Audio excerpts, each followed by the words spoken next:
लोकसभेतील विरोधी पक्षनेते राहुल गांधी यांची आज पत्रकार परिषद होणार आहे। मतचोरीच्या मुद्द्यावर आक्रमक झालेले राहुल गांधी हायड्रोजन बॉम्ब फोडणार असल्याची चर्चा गेल्या अनेक दिवसांपासून आहे। खुद्द राहुल गांधींनी याबाबत वक्तव्य केलेलं होतं।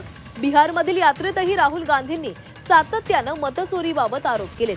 त्यामुळे आता राहुल गांधी यांची बहुप्रतीक्षित पत्रकार परिषद थोड्याच वेळामध्ये दिल्लीत पार पडणार आहे। या पत्रकार परिषदेमध्ये राहुल गांधी काय बोलणार, कुठला गौप्यस्फोट करणार याकडे लक्ष लागलेलं आहे।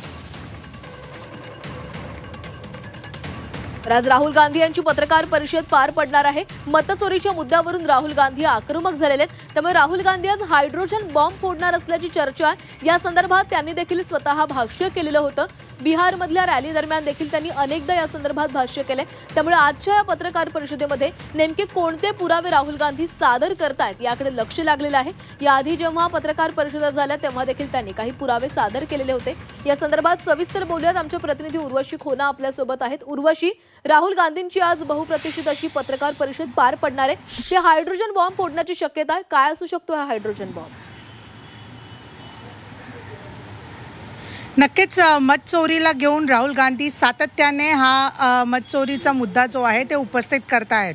आणि बिहारमध्ये ज्या प्रकाराने हक्काची जी एक यात्रा होती, मतदार हक्काची यात्रा, त्याला लक्षात घेऊन कुठे ना कुठे शेवटच्या क्षणी शेवटचा जो दिवस होता तेव्हा राहुल गांधी यांनी अनाउन्स केलेलं की ते लवकरच हायड्रोजन बॉम्ब फोडणार आहे। आणि हा हायड्रोजन बॉम्ब जो आहे तो अणुबॉम्बपेक्षा पण मोठा असणार,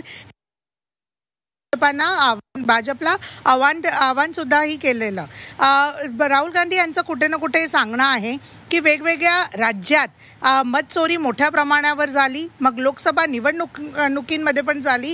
आणि इतकंच नव्हे तर बिहारमध्ये ते जेव्हा जात होते आणि या यात्रेमध्ये त्यांनी पूर्ण बिहार जेव्हा ते फिरले आहेत तेव्हा त्यांनी एकच लोकांना सांगितलं आहे, ते म्हणजे कशा प्रकाराने मतचोरी होते, हे संविधानाच्या विरोधात आहे, संविधानाची चोरी आहे। तसंच नव्हे तर हे तुमच्या हक्काची चोरी आहे। तुमचा जो हक्क आहे, मत हा तुमचा हक्क आहे आणि ते कुठे ना कुठे हे चोरून घेत आहेत, असं त्यांचा मोठा हा ब्लेम। त्यांनी हे सांगितलं की जेव्हा हे हायड्रोजन बॉम्ब फोडणार आहे तेव्हा पंतप्रधान नरेंद्र मोदी हे देशाला तोंड पण देऊ शकणार नाही, इतका मोठा हा बॉम्ब असणार आहे। म्हणून नक्कीच सगळ्यांचं लक्ष आहे की नक्की हा हायड्रोजन बॉम्ब काय असणार आहे।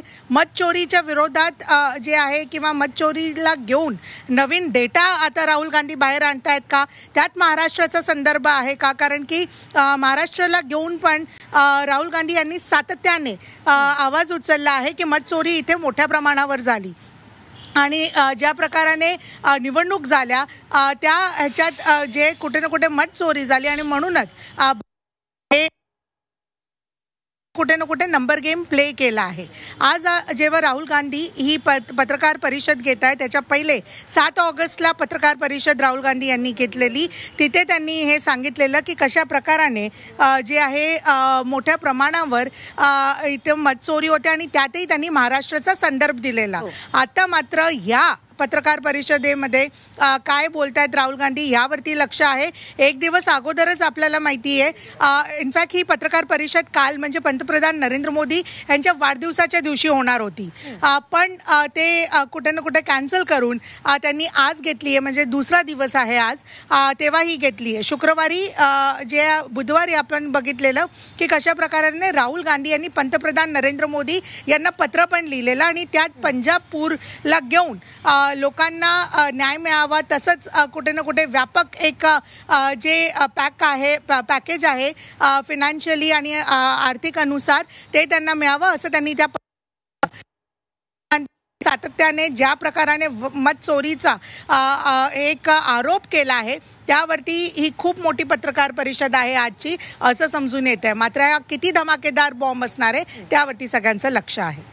उर्वशी, मागच्या वेळेस जेव्हा पत्रकार परिषद झालेली होती त्यावेळेस राहुल गांधी यांनी प्रेझेंटेशन्स दाखवलेले होते, मोठा असा गठ्ठा त्यांच्याकडे कागदपत्रांचा होता। आज जी पत्रकार परिषद होणार आहे त्यामध्ये काय नेमकं कशा प्रकारे ती होऊ शकते? नक्कीच आजही काही प्रेझेंटेशन्स होऊ शकतात वेगळ्या वेगळ्या या मतचोरीला घेऊन जे आहे सुप्रीम कोर्टात पण सुनावणी झाली आहे.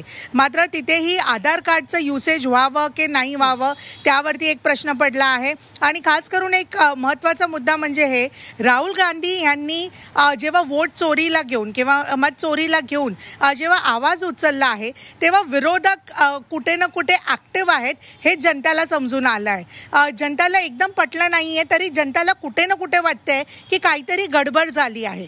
त्यानंतर इलेक्शन कमिशन आणि राहुल गांधीमध्ये पण कुठे ना कुठे एक मोठा क्लॅश असा दिसलेला, संघर्ष दिसलेला. इनफॅक्ट जेव्हा पार्लमेंट सुरू होती, संसदेचा अधिवेशन सुरू होता, तेव्हा आपण हेही बघितलेलं की कशा प्रकाराने खासदारांनी एक मोठा मोर्चा जे आहे ते इलेक्शन कमिशन कडे घेऊन गेलेले, आंदोलन केलेलं. मात्र त्यांना तिथेच कुठे ना कुठे थांबवण्यात आलं आणि रोखवलं गेलं.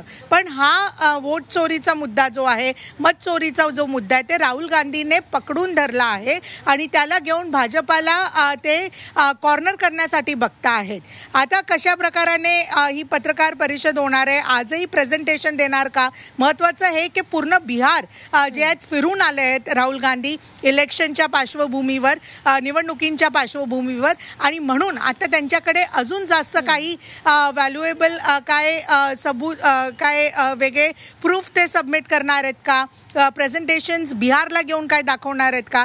त्यांचं सातत्याने हेही सांगणं होतं की कशा प्रकाराने आधार कार्ड म्हणा किंवा नाव आणि आधार असे वेगळे असं खूप मोठ्या प्रमाणावर काही ना काय जे आहे चुकीचं घडतं आहे. इनफॅक्ट काल इलेक्शन कमिशनकडून निवडणुका आयोगाकडून खूप मोठी अशी अनाउन्समेंट झाली आहे.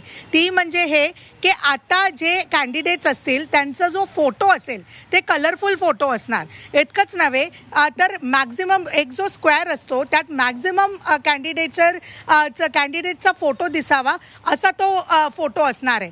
म्हणून राहुल गांधीचे जे प्रश्न आहेत त्याला पण कुठे ना कुठे डिरेक्टली इनडिरेक्टली इलेक्शन कमिशन उत्तर देतोय हेही समजून येते. इनफॅक्ट खूप दुसऱ्या ज्या पार्टी आहेत विरोधक त्यांचाही राहुल गांधीला सपोर्ट आहे आणि म्हणून सगळ्यांनी आवाज एकत्र उचलला आणि निवडणूक आयोगाने वारंवार एक इंटरव्हल हिशोबी जे आहेत प्रत्येक पॉलिटिकल पार्टी बरोबर वेगळी बैठक सुद्धा केली आहे की त्यांचे काय प्रश्न आहेत, का त्यांचं असं कन्सर्न आहे, ते का इलेक्शन कमिशनवरती आरोप करतायत, असं करून एक वेगळ्या बैठकी झाल्यात. मग त्यात महाराष्ट्राच्या पण सगळ्या पक्ष आहेत, मग ते शिवसेना उद्धव ठाकरे असो किंवा शिवसेना एकनाथ शिंदे असो, बरोबरच हेही राष्ट्रवादी काँग्रेस शरद पवार असो किंवा राष्ट्रवादी काँग्रेस अजित पवार असो.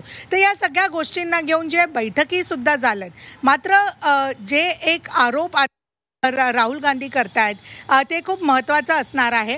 राहुल गांधी यांनी हेही सांगितलं आहे की हा हायड्रोजन बॉम्ब जे आहे जेव्हा हे बाहेर येणार किंवा जेव्हा हे पत्रकार परिषद सुरू होईल आणि पत्रकार परिषदेमध्ये नेमका कोणता हायड्रोजन बॉम्ब टाकला जातो हे स्पष्ट होणार आहे. धन्यवाद तुम्ही दिलेल्या सविस्तर माहितीसाठी.